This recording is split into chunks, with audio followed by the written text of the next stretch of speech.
अखिलेश कश्यप भाई को ढेर सारी शुभकामनाएं और बधाइयां मैंने पहले दे दिया। अब मैं बता रहा हूं कि क्यों इन्हें बधाई दे रहा हूं, क्योंकि इनका अन्नपूर्णा फिल्म्स जो है वो 2 मिलियन सब्सक्राइबर यूट्यूब पे पूरा कर लिया है। मनीष कश्यप अभी पिछले 6 महीना से गूगल सर्च लिस्ट में 1 नंबर पे है, आप पता कर लीजिए।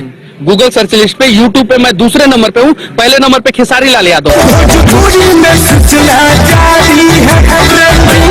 जैसे कि आप सभी जानते हैं कि खेसारी लाल यादव की उनका नाम था डोली सजा के रखना, जिसे दर्शक बड़ी मात्रा में पसंद कर रहे हैं। खेसारी की इस फिल्म को देखने के लिए फैंस काफ़ी ज़्यादा एक्साइटेड हैं, आप लोग देख सकते हैं। आपको बता दें, जैसे कि आप सभी जानते हैं कि इन दिनों लगातार खेसारी लाल यादव के बैक टू बैक कई सारी फिल्में रिलीज होती नजर आ रही हैं। हाल ही में ही खेसारी लाल यादव की बहुत ही ज़बरदस्त फिल्म रावड़ी इंस्पेक्टर रिलीज हुई, जो कि बड़ी ही ज़बरदस्त तरीके से इस फिल्म ने कमाई की।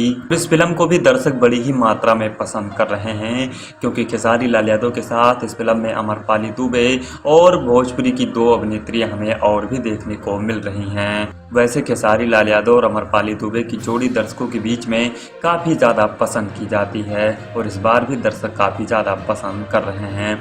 आपको बता दें, इस फिल्म को देखने के लिए दर्शक को बता दें खेसारी लाल यादव की ये फिल्म बहुत ही ज़बरदस्त तरीके से कमाई भी करती हुई नज़र आ रही है। फिलहाल आप लोगों को क्या कहना है खेसारी लाल यादव की इस फिल्म को लेकर? अगर आप लोगों ने इस फिल्म को देखा है तो हमें कमेंट सेक्शन के माध्यम से ज़रूर बताइए। अगर आप लोगों ने नहीं देखा है तो आप लोग जाइए नज़दीकी सिनेमा हॉल में, इस फिल्म को देखिए और आप लोग अपना जमकर प्यार दीजिए।